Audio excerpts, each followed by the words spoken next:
सी दुनिया में जी रहे हो भैया? देश का शासन ऐसे थोड़ी देंगे हम, तो बौखला गए। और अभी तो कुछ गुंडे लोग आने वाले हैं आपकी लोकसभा क्षेत्र में। तो डरना मत है भैया, मुसीबत आएगी तो ये नौजवान आपके सामने खड़ा रहेगा। पहला वार मुझ पे करना, फिर मेरे परिवार की जनता पे वार करना, क्योंकि हमने पीठ कभी नहीं जिंदगी में दिखाई, ईमानदारी से संघर्ष किया, इसलिए जनता के लाल भाई फुलभाई परिसर में, माता जी के परिसर में हमारे देश के सबसे बड़े नेता, जन जन के नायक माननीय श्री राहुल गांधी जी का जोरदार तालियों के गड़गड़ाहट से एक बार स्वागत अभिनंदन कीजिए साथियों। सम्मानी मंच, एक बार फिर से जयकारा का नारा लगेगा। बोलो बोल लाल भाई फुलभाई माता की, बोलो लाल भाई फुलभाई माता की।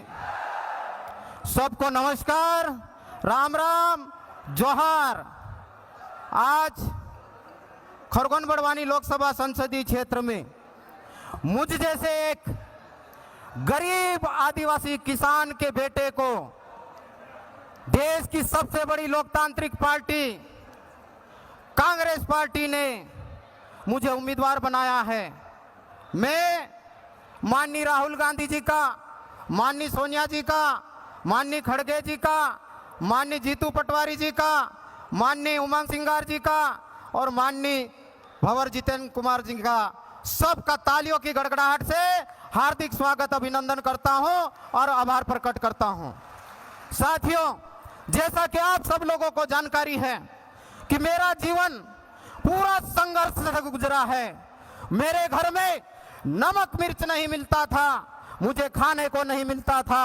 वहां से मैंने कांग्रेस पार्टी की बदौलत सरकारी स्कूल में पढ़ाई की, सरकारी छात्रावास में पढ़ाई की और पढ़ाई करने के साथ ही संघर्ष मेरा जारी रहा। विद्यार्थियों के मुद्दों को लेकर मैं यहां लड़ा।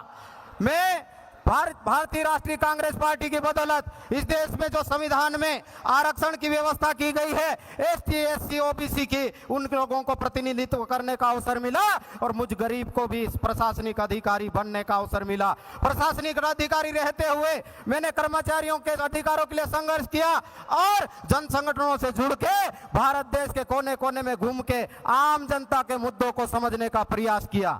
जब इस देश में कोरोना जैसी महामारी आई, मजदूर परेशान थे, किसान परेशान थे, ऐसी स्थिति में मुझे मन को विचलित हो रहा था मैं। और तब माननीय राहुल गांधी जी देश में जन की आवाज उठाने के लिए भारत जोड़ो यात्रा का प्रारंभ किया, कन्याकुमारी से कश्मीर तक, और देश में घूम घूम के जनता को देखा कि न्याय नहीं मिल रहा है। ऐसी सिचुएशन में आपने फिर से भारत जोड़ो न्याय यात्रा का प्रारंभ किया। इस दरमियान मैंने कांग्रेस पार्टी को ज्वाइन किया।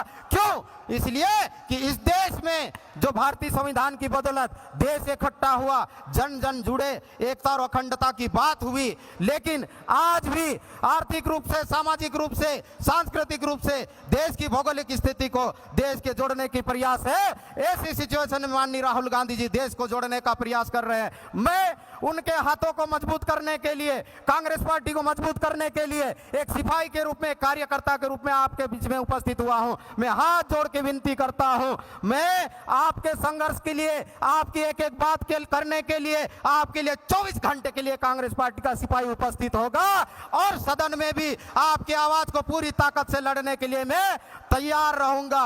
बोलो एक ही नारा, देश के संविधान की रक्षा कौन करेगा?